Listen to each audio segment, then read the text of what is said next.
Welcome to the Hidden Potential Podcast. I'm your host, Homer Hargrove, and today we're going to talk about never stop growing and how to keep improving oneself skill and craft. See, growth isn't something that is just happens one time. It's a lifelong process, and no matter how good you are at what you do, there's always this another level that you're able to achieve. And the moment that you start feeling good enough is often the moment in which you start falling behind.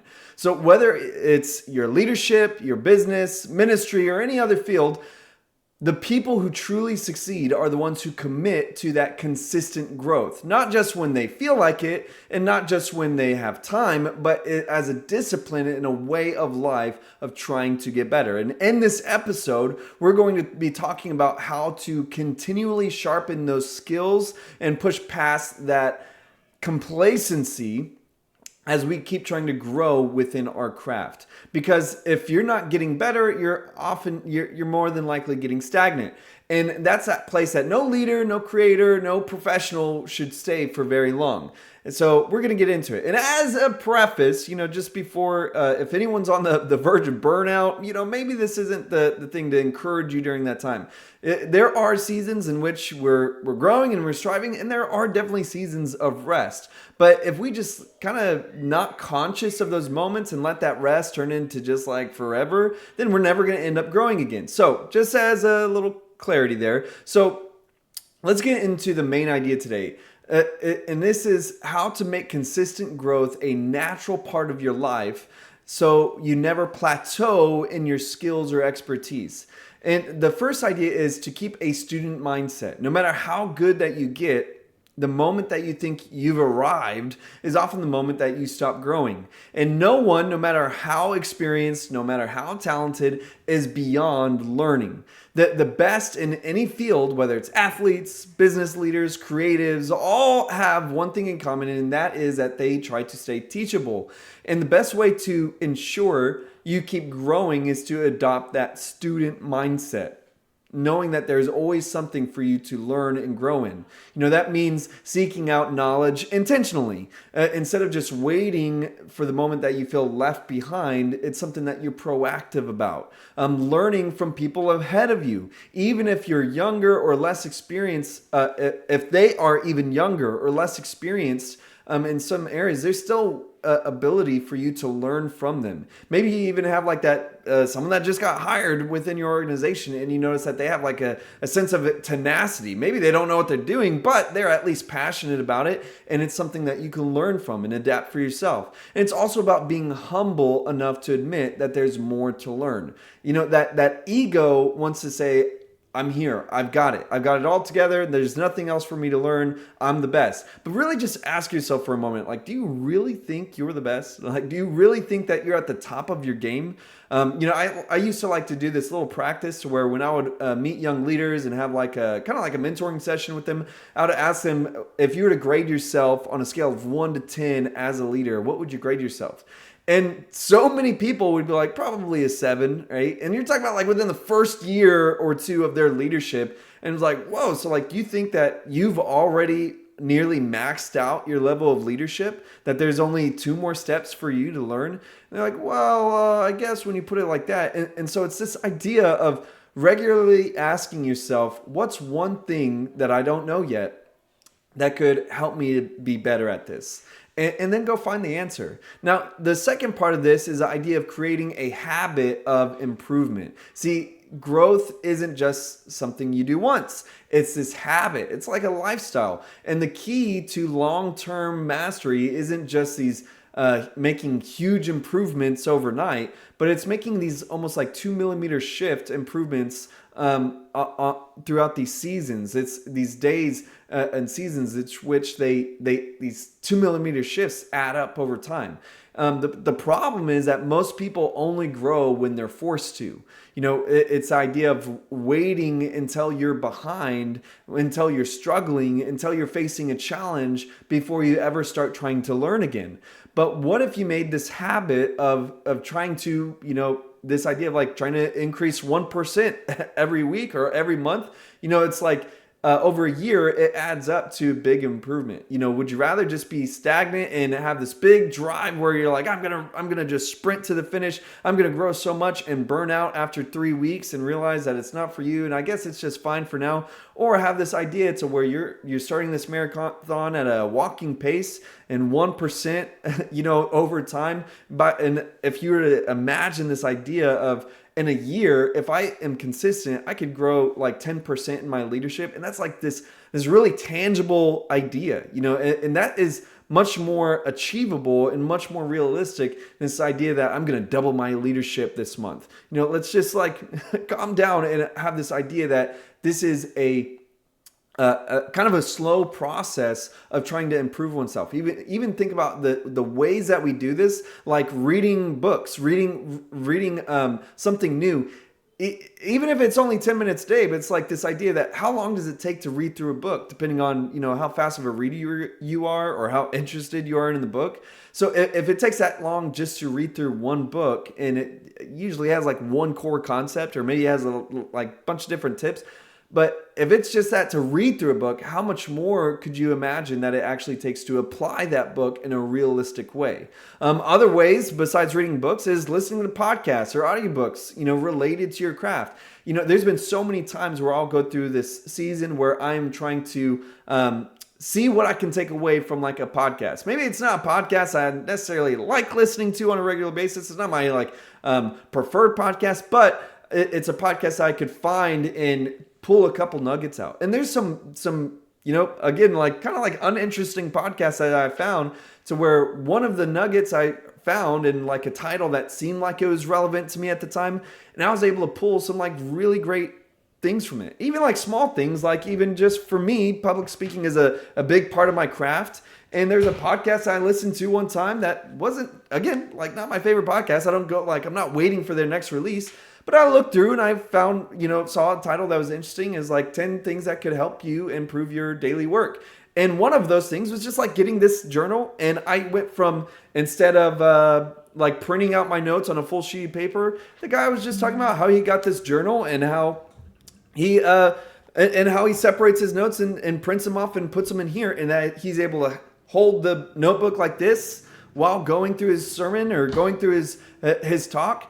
And it was just like this simple little thing, but I was like, dude, that's a great idea. I took it, and I really feel like that 2mm shift, like if you think about like what's going to really change my life, you wouldn't necessarily think about like, oh, me teaching out of a journal instead of on paper, like full sheet paper, but it really helped me to go through my talks and my sermons like a lot better, to where it feels so much more engaged as I'm able to take this book, like the notebook, with me as I'm talking, rather than being confined to like the table or the pulpit. So again, it's like an uninteresting podcast, but being able to find something from there, to where at that time I was like searching for how can I grow. And I could go on and on about like these moments where just one little piece out of a seemingly uninteresting podcast where it really helped me in like that 2mm shift, where it's like it increased my productivity by 5%. It's like it feels a lot different. Another idea is just this idea of practicing a specific skill for a set time each day, deliberately with intention. I'm giving the idea of like public speaking. It's a big part of what I do. I speak multiple times a week, and it's this idea that I am trying to get better at this thing I do most. And when it comes to practicing that skill and setting aside time to deliberately and intentionally get better, that's a meaningful thing. Again, like there's times where I was like, I'm gonna go through my entire manuscript and my entire talk before on my own, and I'm going to record myself and critique myself. I'm going to record myself and listen back to it. Even as I prepare, I'm going to listen back to the recording, so that I'm going to try to not use my notes as much and have it just in my heart, my mind, in like different ways in which even just like I'm going to try pacing back and forth instead of standing still during a talk. And it's this idea that I am trying to practice my skill and get better at it, and seeing where can I find results? Where can I find effectiveness? See, the idea that I'm trying to make in all this is that growth doesn't happen on accident. You have to schedule that growth out. You have to to be intentional about sharpening your skills, because it's not going to just happen by accident. Now, let's go to number 3, which is surrounding yourself with people who challenge you. If you're the smartest and most skilled person in the room, then you're in the wrong room. Growth thrives in challenge, and the people you surround yourself with will either push you forward or keep you in a place that you feel comfortable. And it's easy to stay where you feel competent, but true growth happens when you're around people who stretch you. Trying to find mentors, colleagues, coworkers, even competitors who make you step up your game, and paying attention to how they think, how they work, and what they do differently than you. I would encourage you to even make a list of people that you might admire or people that you feel impressed by in your field, and look for ways to learn from them, whether through books, online content, even asking if they could have coffee with you, trying to reach out as like for them to be a mentor of some sort. But it's this idea of not isolating yourself or surrounding yourself with people that make you feel comfortable. Again, I'm not talking about like just basic friends, like you can have whatever your childhood friend or whatever, but this idea of intentionally trying to surround yourself that make you feel challenged, and that this idea of wanting to grow. Number 4 is push beyond what feels comfortable. Most people stay at the level they're at because it's where they feel safe. It's where they feel familiar. And if you want to keep growing, you have to get comfortable with being uncomfortable. And that means taking on projects that stretch your abilities. This idea that if there's an opportunity, it's like, oh, I've never done that before, but being willing to try it just to stretch, trying things that things before you feel, even trying to do those things before you feel 100% ready. So often we reframe ourselves from trying something new because we just want to have everything perfect for us first. And you never end up doing it, because that idea of perfectionism is really just, this imposter of complacency and feeling comfortable. Trying to seek constructive criticism is a powerful thing instead of trying to avoid it. Asking the people around you, how do you think that meeting went? How do you think this went? And really asking for ways to grow. And I'm telling you, there's been times where I've asked that and I did not like what I wanted to hear. I was almost expecting like, no, it went great. But then there's been times where it's like, well, actually, I felt like when you said this, I really lost the audience. I'm like, how dare you? You got to really, as you're going into this, know that it is normal to feel uncomfortable by some of those responses. And, every level of growth requires stepping into something new and unknown. And if you're waiting until you feel fully prepared before taking that next step, you're going to stay exactly where you are. You need to ask yourself, what's one thing I know I should do that I've been avoiding because it's uncomfortable? And then take action on it this week. Again, another transparent thing, I keep mentioning that speaking is like my major craft, and I'm trying to look at ways to grow it and how to better adapt and hone in on the skill. And like one thing that I have on my goals list this year is to do is to try out an amateur improv comedy session. And it's like something I've never done before. And it's not as much as like, I like making people laugh. Those of you who know me, like I like making people laugh. But giving a talk is a lot different than giving like a stand-up comedy session. And it gets only like 5 minutes, but it's this idea that I want to practice speaking to an audience that I'm not used to speaking to. Why? Why would I want to do that? Because I know that speaking like that in this uncomfortable environment, uncomfortable scenario will help me to be a better speaker in the environments that I am comfortable. It's a way to stretch my craft, to stretch beyond what I'm familiar with. And let's go on to this last point, which is never let success make you complacent. Success is dangerous, not because it's bad, but because it makes you comfortable. And comfort is where growth typically stops. I like what Craig Rochelle says. He says that the number one enemy to success is success itself, because that's where we get complacent. And the best way to keep moving forward is, yes, to celebrate success, but to never settle with that success. Recognize your wins, appreciate how far you've come, but don't let it become this excuse to stop moving forward. You want to continue to grow and critique things and adapt.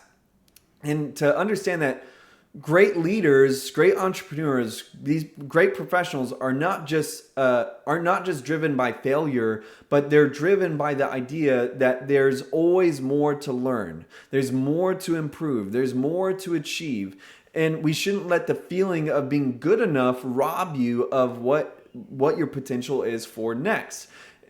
Just to have these moments where when you feel satisfied for a little too long, ask yourself, what's the next level? And start pursuing it. Just recognize it. Again, celebrate the win. Celebrate, have a party, have a good time, enjoy. But also look at how can we grow next. So let's recap with our 5 takeaways. That is, we talked about keeping a student mindset. Always assume that there's more to learn no matter how experienced you are. We talked about creating a habit of improvement. Making these small, consistent growth beats, consistent growth moments, and that those consistent small growths beat occasional effort every time. And number 3, surround yourself with people who challenge you. Growth happens when you're around people who push you forward. Allow yourself to be uncomfortable. Allow yourself to feel like you're not the best in the room. Number 4, push beyond comfort. The next level requires stepping into new and unknown challenges. Don't wait to be 100% ready. Number 5, don't let success make you complacent. Celebrate progress, but never settle for staying the same. All that to say that the people who truly stand out in their field, in their leadership, in their organizations aren't the ones who started with the most talent. They're the ones who never stopped getting better. And no matter where you're at today, you have another level to reach. You should keep growing, keep improving, and don't settle for good enough for too long. So as we wrap up, here's a challenge for this week. Identify one area where you've been too comfortable and take action this week. Maybe it's a skill that you've been sharpening, a habit you need to start, or a challenge that you've been avoiding. But remember, growth doesn't happen by accident. It happens when you make the choice to have growth. So if this episode was meaningful for you, I hope that it was helpful in your leadership, in your organization. Could you do me a favor? Could you leave a rating and review for this podcast? It help me out and help others to be able to see this show in their feed. But until next time, have a great life. Well, there you have it. I hope that this episode was meaningful and edifying for your leadership and your growth within your ministry and organization. Could you do me a favor? Could you leave a rating and review for this podcast? It'd really help me out and help others be able to see this show in their feed. You can also visit homerhargrove.com to be able to learn more, connect, or become one of our supporters. Until next time, have a great life.